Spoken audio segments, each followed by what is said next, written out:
So myself, Thomas Bookhamer, I don't even anymore call myself a agile coach, transformation coach, enterprise coach. I am what I also give as a certification, a certified agile leader. And so what I have here is 25 plus years of agile experience. And then beyond that, my experience as a project manager goes back 35 years. So what I like to say a lot of times is that my career's come full circle. 35 years ago, when I was a project manager in the Microsoft campus, our goal was lines of code. The way we measured things was very, very directive. And so I say this about my career: I have come full circle. I am now highly rewarded for what I used to get in trouble for. So as a career, as a project manager, I used to get in trouble from the CIO by encouraging what actually turned into be, when the Agile Manifesto was written in 2001, these ideas had labels. But I used to get in trouble as a project manager for speaking to the customer and saying, why don't we just do a smaller piece of work and then look at the results, learn from that, and then decide what to do next? Well, back then we were doing waterfall. We were doing long plan projects. You didn't deviate from the plan. And so I'd get in trouble. So I went from this project manager to actually up through my career, I was a VP of operations. When I decided as a VP of operations, a senior leader, I decided to be a Scrum Master, because that was the first identification I was able to make. It resonated with me. How to actually deliver in a way that was going to work. So I became a Scrum Master. I really took a hit in my professional career, became a Scrum Master. Well, then that evolved into Agile Coach, into Enterprise Coach, and Transformational Coach. And then 6-7 years ago, as I spoke to before, I realized we're getting limited results. So again, I stepped back from my career and restudied what it is, what are we missing? And now I've created this program. So you're talking about 35 years of software, but I have been a project manager to Scrum Master to Agile Coach to Enterprise Coach to Transformational Coach. Forget all that. I'm an Agile leader. And that's what I believe should be in an organization, is true Agile leaders. You post on leadership, you post on Agile leadership, transformation. Recent post is something that you are organizing, I believe, January 22nd. So that is the lead program there. So the lead stands for Leaders Executive Agile Debrief. And so I have been doing transformational coaching, agile coaching for over 20 years. And as you can see, possibly you mentioned you're in the Agile Leaders group on LinkedIn. Mm-hmm. And I think this, what I'm doing now is I've discovered that through my experience that so many Agile transformations are really not reaching their potential. And literally, just as part of my growth journey, maybe this revelation was 7 years ago, I have been putting together for the last 6 years what I call the leader's journey.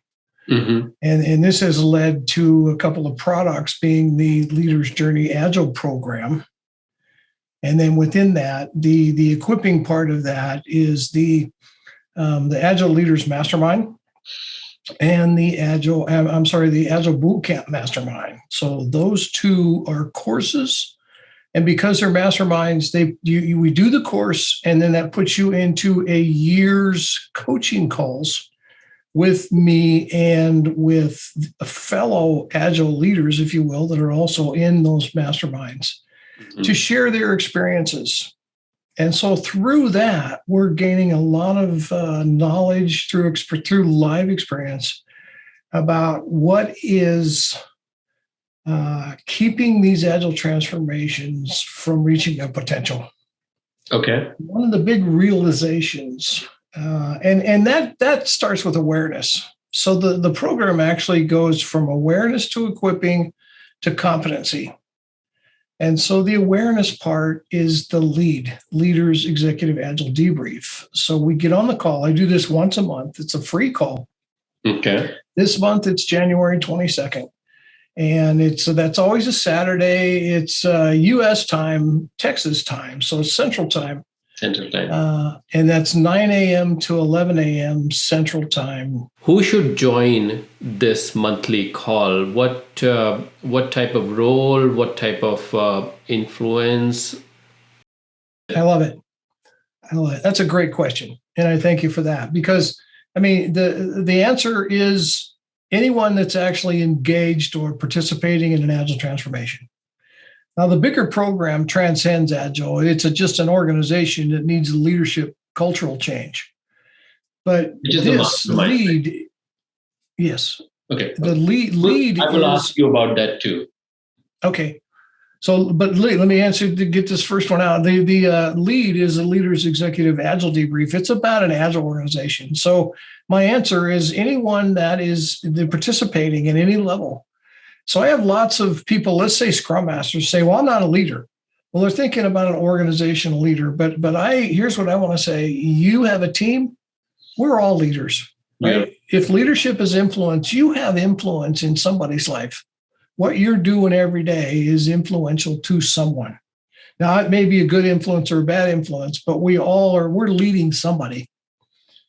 And so the answer is anybody. If you from Scrum Master, middle management, upper management, and all over the world. And then that's part of why the conversation is good, is because we have a perspective from a CIO. We have a perspective from a director, or a perspective from a Scrum Master. Okay, the same question for the Mastermind group. So the next level then, now part of that conversation is, well, what I need to learn is more about the team stuff. And so there is the Agile Bootcamp Mastermind, which is about the Agile practices, right? It's the training. It's a 5-course series. And these are both of these masterminds. You take the course online, self-paced, and you get in the calls.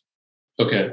So the Agile Bootcamp Mastermind is about the practices. The Agile Leaders Mastermind is about the culture and about the leadership. Okay. Now that one includes the Bootcamp Mastermind, because if you're a manager or director and you're talking about how you can lead teams, well, you need to know what the teams are doing. Right. So you also take the Bootcamp Mastermind so that you know what a daily stand-up is, and you know what the practices are. There's so many of these managers, they're trying to push work to the teams, but they don't know what the teams are doing. They don't understand. They also need to. So the Agile Leaders Mastermind includes the Bootcamp. Okay. Cool. Thank you. If you just take the Bootcamp, let's say you're a Scrum Master and you want to just have a way better understanding of Scrum or Kanban or the practices themselves, then that would then say to you, well, take the Agile Bootcamp for learn the practices. And then that way, it's a mastermind. Then you take the course, the 5-course series, online, self-paced, and you just get on the Tuesday calls. Right. The Thursday calls are for the Agile Leaders. And of course, then the Agile Leaders, you can get on both calls, Tuesday and Thursday, because when you want to learn more about the practices, you get on the Tuesday calls. If you've got a question about, why are my teams doing this backlog refinement thing? What is that? What's the true goal of that? You get on the Tuesday calls and we'll talk about that. Got it.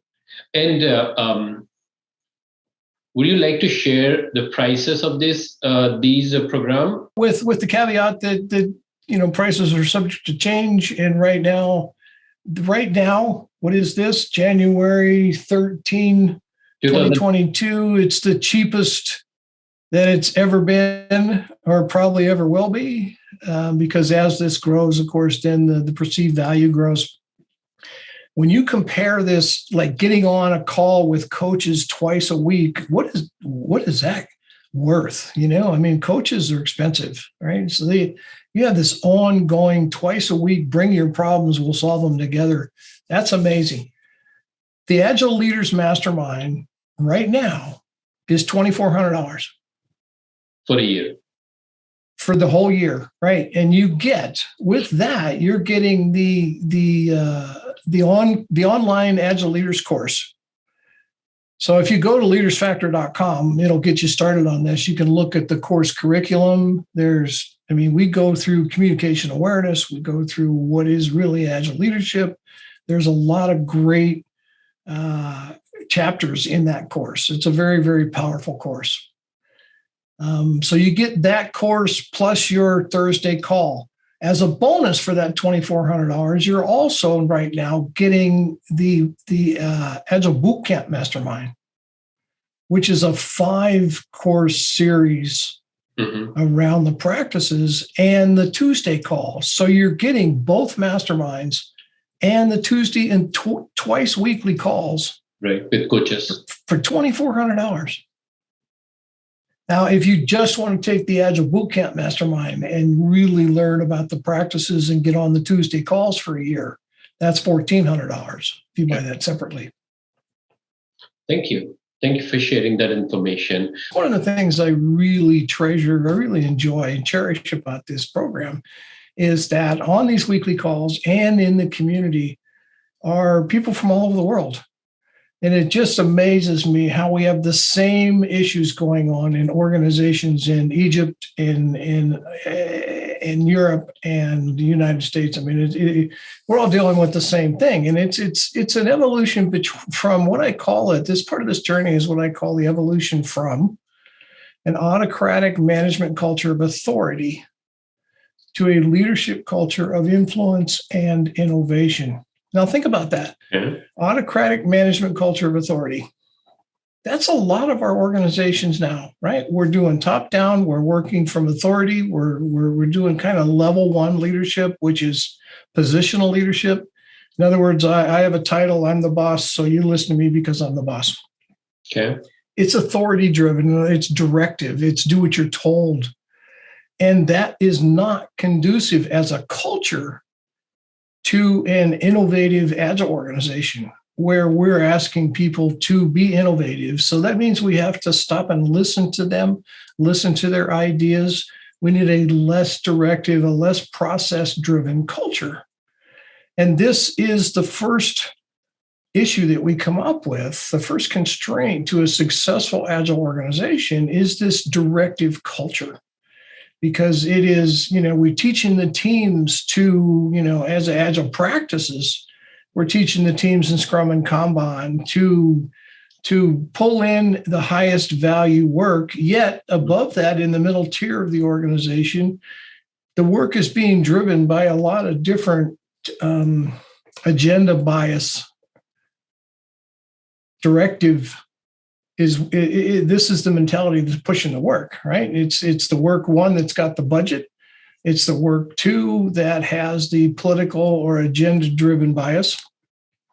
Instead of actually the work that is the innovative work, that's the highest value work that will give value back to the company and so on. So in a lot of cases, we're not even doing the right work.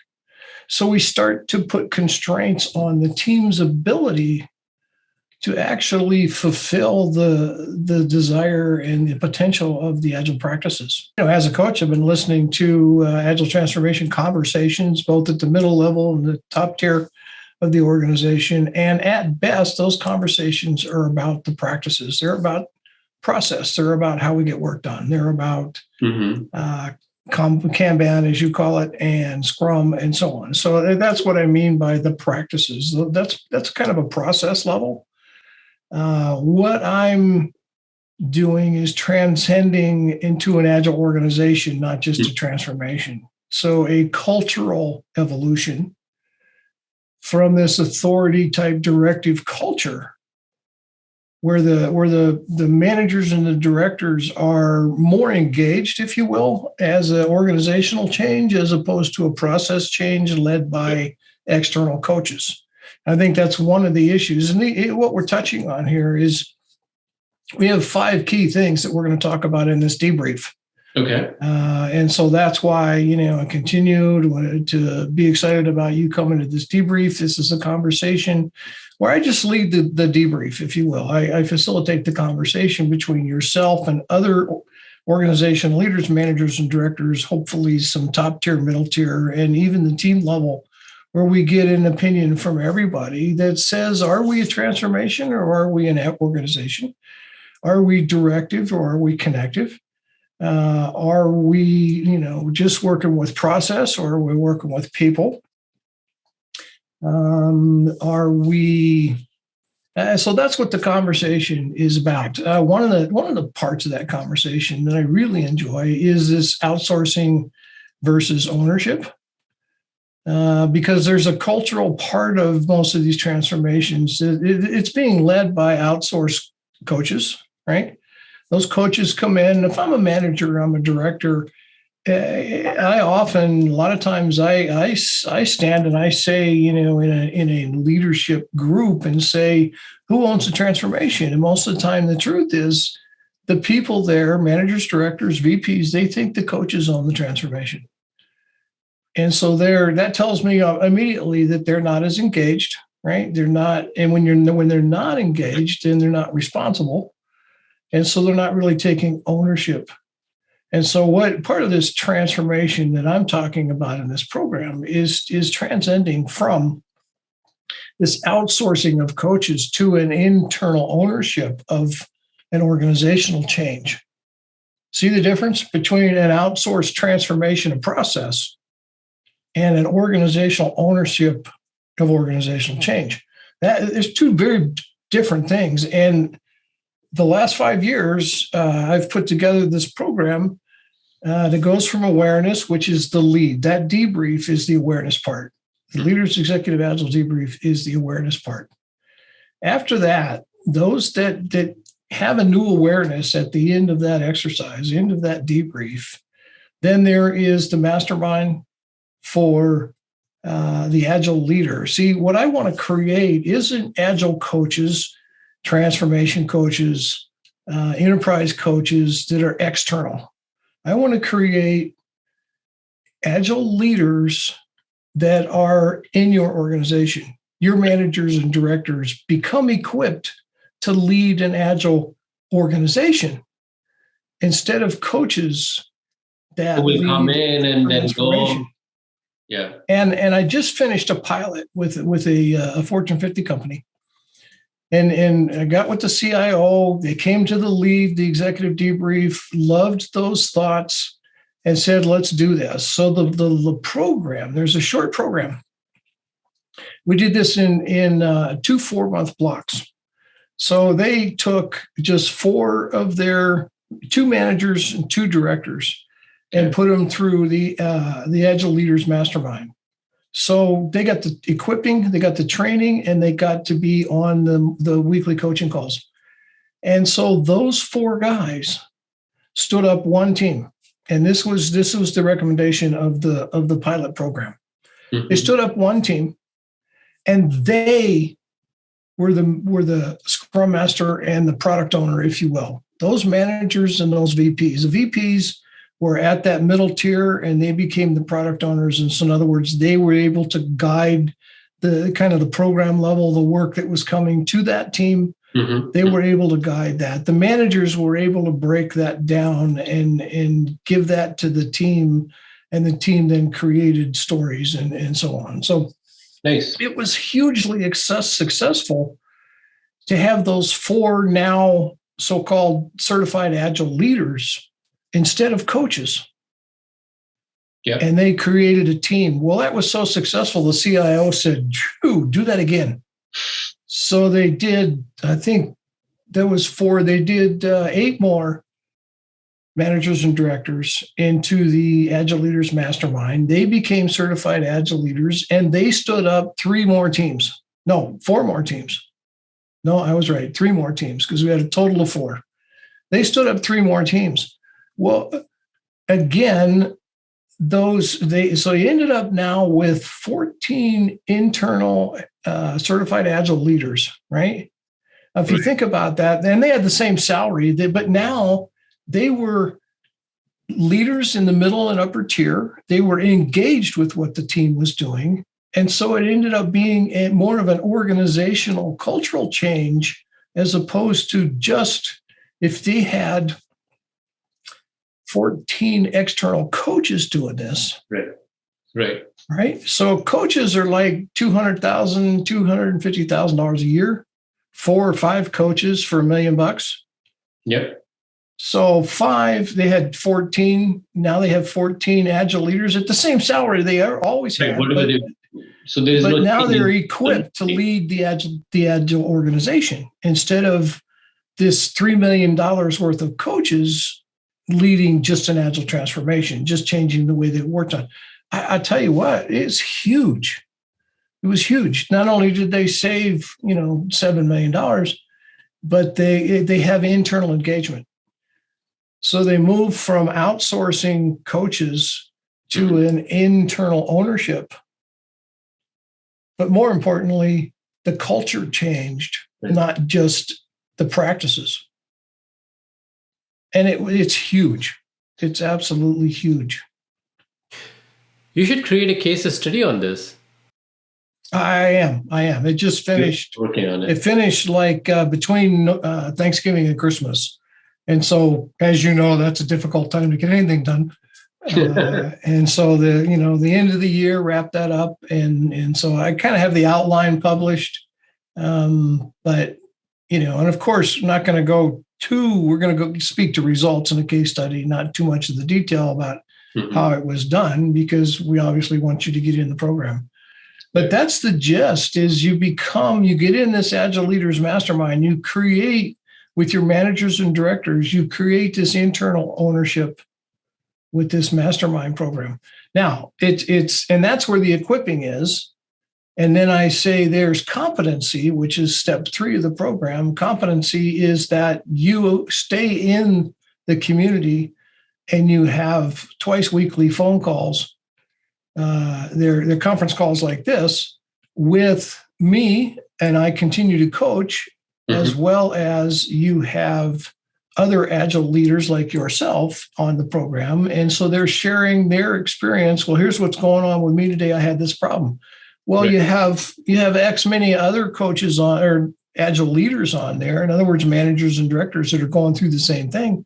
They share their experience. We're all learning together. And so it's a very growing environment. It's a learning community of shared experience. And that aspect is powerful. So again, you're coaching each other through live experience instead of having expensive agile coaches external telling you what you should be doing. Thank you for sharing all that. And the case study that you were sharing, did you have a custom program for them, or they just joined this a mastermind program? As I say, the CIO came to lead what you're coming to on the 22nd. I do this. It's free. It's once a month.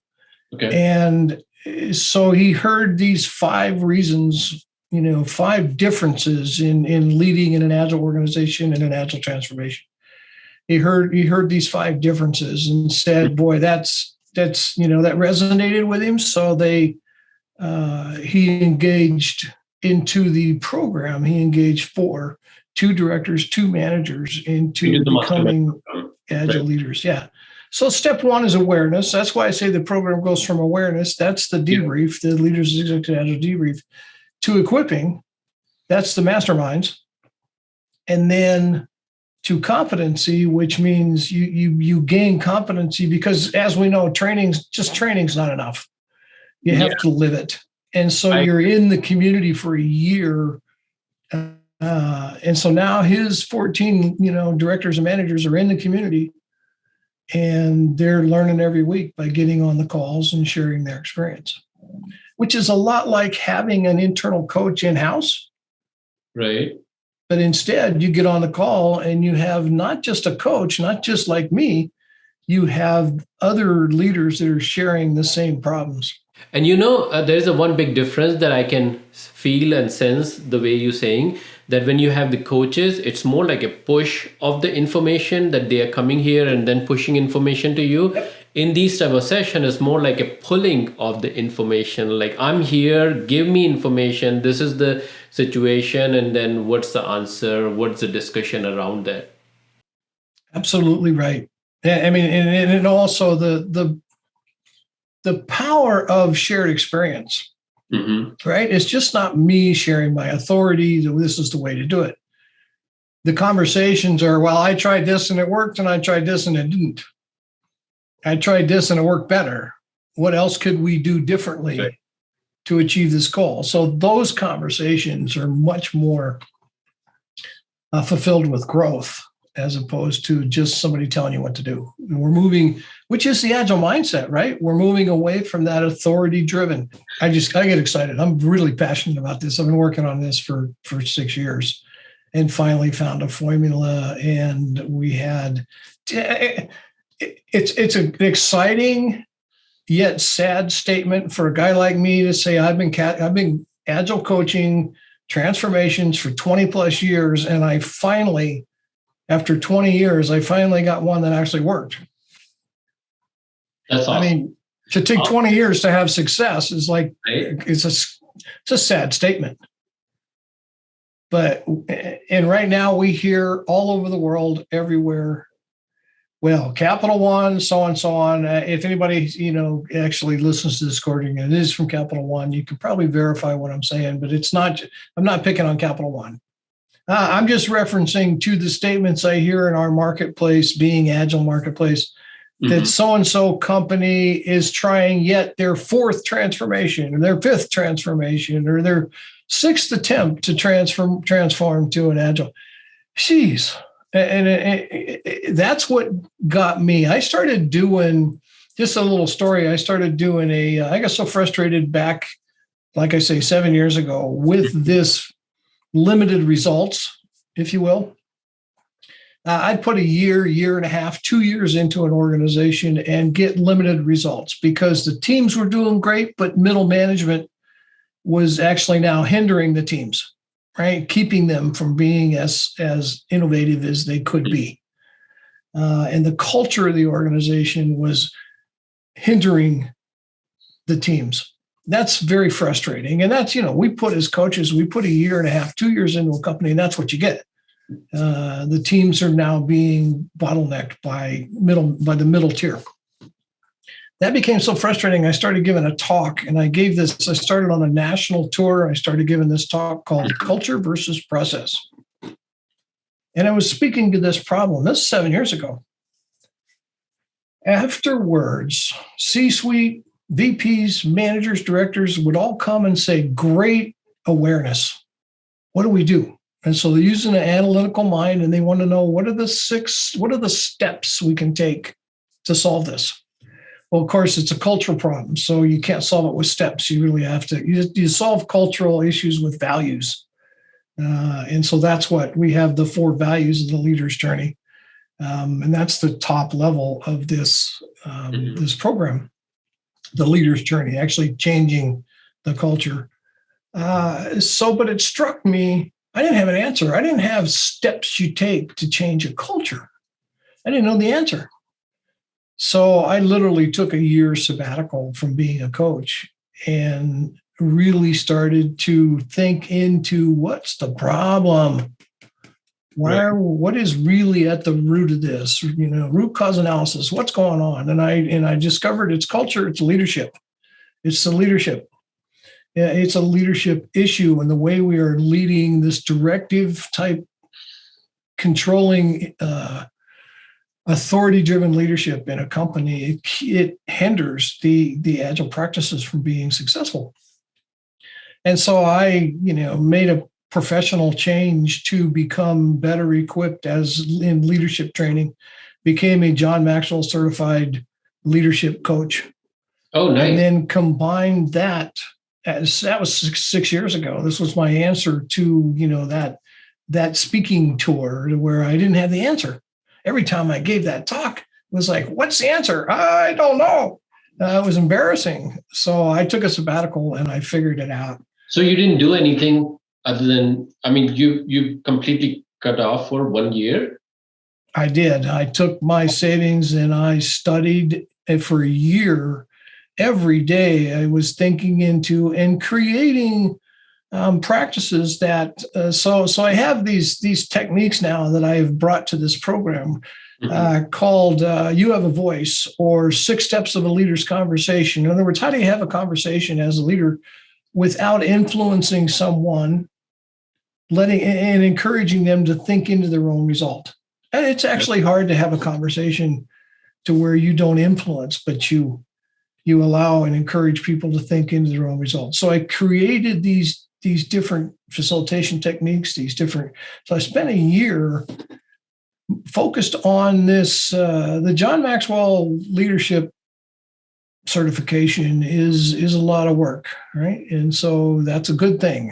I got a lot of experience and was blessed to work, and I'm still working. I'm still paying John an incredible amount of money to be my mentor. And so having that type of mentor, I mean, as far as I believe, and I selected and invested in John because I believe John Maxwell is the thought leader, the guru when it comes to leadership. Very natural leader, like the one that you can kind of connect with, from pastor to a speaker and a mentor and leader. You can kind of see that this person is coming from your day-to-day life. Yes. And his approach is like that. Absolutely. The 21 Irrefutable Laws of Leadership that John started with, actually, he has, it's all, and you mentioned pastor, so I'm going to go ahead and speak to that because I'm a man of faith. And so here's a thought that I had, which was really, really powerful for me. 21 Irrefutable Laws of Leadership, John actually takes those back. He got those from Scripture. He got those from Jesus. And so I'll never forget the time when John asked me one day, who is the most influential person that ever walked this earth? And it was Jesus, right? But he didn't go around telling people what to do. He was influential. Right. He spoke in parables because he was working on allowing and encouraging people to think into their own results instead of telling them what to do. Right. You look at the way he spoke, and he spoke in parables. He made you think and make decisions for yourself. Well, that's what coaching is. Coaching isn't directive. Yep. Coaching and leadership is influence. And he had, just the 32 years that he was here, his influence still permeates our world. The book that he wrote, so to speak, right, the Bible, we can't get rid of that book. People have tried through crusades to get rid of that book, and it's still the most popular book in the world. He had a very, very powerful influence. He was, in my opinion, the best coach that ever lived. And that's, John connected that for me. And I really, that resonated with me. And that's what I love about this. And that's why I say the leader's journey itself, the leader's journey program, transcends Agile. This is the way we think on a daily basis about adding value to people. The value statement of the leader's journey is this: to have increased effectiveness and greater influence, you must add value to others. To add value to others, you must connect with them. And to connect with them, you must move from me to we. So the 4 values of the leader's journey, this is the life-changing journey that transcends these Agile organizations. And it is for us personally, in our families, in our lives, and in any organization, is to first move from me to we. Value number 1. Value number 2 is to connect with others. Value number 3 is to add value to others. When you move from me to we, you truly care about others and you connect with them. You put in the effort, you put in the energy to connect and truly get to know who they are. Then you can start to add value to them. When you do begin to add value to them, you will be, I promise, I guarantee, you'll no longer be leading from authority. You'll be leading from influence. That's so powerful. And you'll be more effective. That is the 4 values of the leader's journey. That transcends, that's the top of this program. That's so powerful. Quick question. when you from the VP of operation to Scrum Master, when was that? How long ago? Boy, if you look back at my resume, I was at a company called Advanced Business Link. I was the VP of operations for Advanced Business Link. So I'll bet you that was 25 years ago, 20 years ago. So I have a lot of people actually say to me, well, wait a minute, Scrum wasn't even around 20 years ago. Yes, it was. The Agile Manifesto was written in 2001, which brought awareness to Agile. But XP practices and Scrum, talk to Jeff Sutherland, you talk to Ken Schwaber. Scrum was around a good 20, almost 27 years ago now. So yep, it was around. I was there. I was in the first. This is also fun. When I went from VP of operations to Scrum Master, it's because this new, nobody gets it. This brand new class, this brand new certification was put on by, at the time, it was a company called Rally in Boulder, Colorado, right? Which ended up being the Agile Alliance. It was a Scrum Master certification. I remember I traveled to Boulder, Colorado. And at the time I was young enough, my dad said to me, what, you're giving up an executive job and becoming what, and I'll never forget this. He said, you're giving up an executive job and becoming a Scum Master. It was hilarious. And I said, look, it's the new project manager. And of course he said, well, you were a project manager 15 years ago, 10 years ago. Right. And you're going back there. And I said, no, it's different. This is different.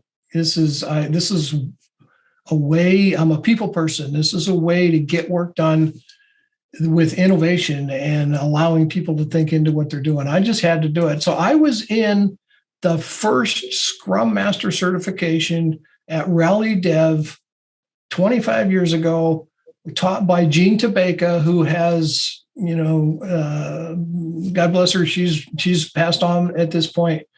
But Jean Tabeka is a name. If you look at the history of Scrum and all that, Jean Tabeka was the teacher, the facilitator of this course. I was in one of the very first Scrum Master certification courses way back.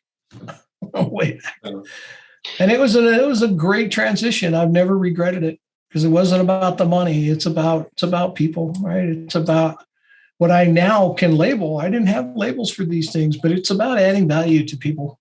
So I was able to correlate to your story that I used to be proud of my ability and a skill to run a 1.5 year long project and deliver it on time to the date. And for example, when we built our intranet for company-wide intranet for 80,000 people, we have the full timeline for discovery, development, training, rollout, implementation, content build, and we deliver that in 1.5 years. Yep. Now, when I started this YouTube podcast program, all I have is a big vision that why I am doing this and who is my audience. Just two things, which gonna last for long. This is the vision part, right? Who is my audience?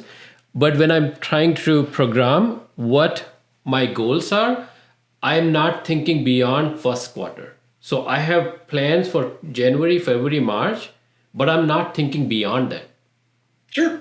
I'm just going to say what I will see, and based on the result, based on what I will like and what audience, and I think in this 3-month discovery will tell me what I should do next versus planning a year.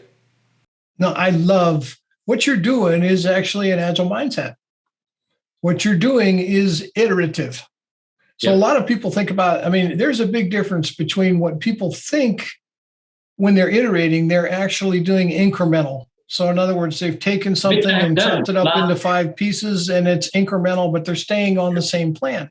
What you're doing is iterative. Iterative means you do a few months and then you stop and reflect on how it went. Reflect on what you've learned. Yep. Reflect on what worked and what didn't work. From that, you decide what to do next. That's an agile mindset. That's what our organizations need to do.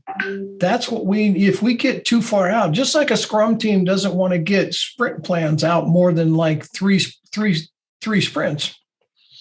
At the program level, the organizational feature roadmap, you don't want to get out more than 2 or 3 quarters because the market changed. Let me ask you a question, and this is where you learned this. When you were doing these waterfall 1.5-year projects that you described, and you were proud to do a 1.5-year project and get it done.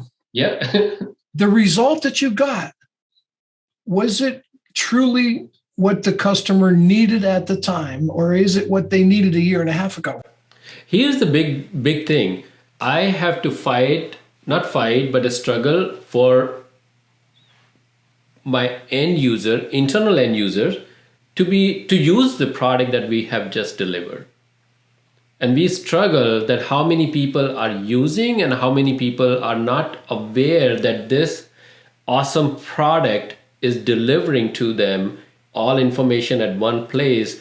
So we struggle that we were proud of the delivery, but we was not proud of the usage of that product by the end users.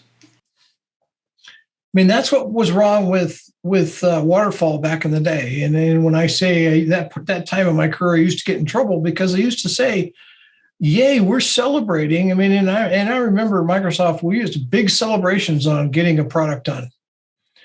But the celebration was that we got it done, because by then everybody was either sick of it or right, but it was full of bugs, but it was delivered. Yeah.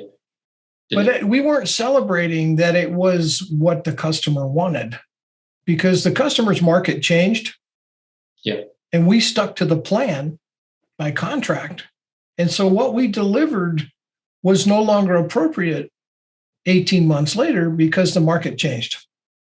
Yeah. So we were just celebrating that we were done. We weren't celebrating that the customer was happy. Yeah. Now, that's the same for you. If you do a 1-year plan and try to stick to it, one, from your experience, you can't stick to it because things are going to change. So for you having a 2-3 month goal, getting that done, reflecting on that, then deciding what's the highest value thing you should do next, that is an agile mindset. That is the way to do it. That's iterative. That's what iterative means. Iterating means. And so I'm going to tell another story. This has been kind of a natural course of my life, because I believe the first Agilist that I ever met was my mother when I was 10 years old. That would have been 1962 when I was 10 years old. And I, as a small child, and see if you can relate to the story, I was overwhelmed with everything that I was expected to do. I remember having this big outcome I was trying to achieve at 10 years old. And I literally cried and said, "I can't do this. This is too much." Mm-hmm. I went to my mother. You know what she said to me? She said, wait. Just do this little bit, and then bring that result to me. Don't think about the whole big thing. Just do a little bit. Get that right.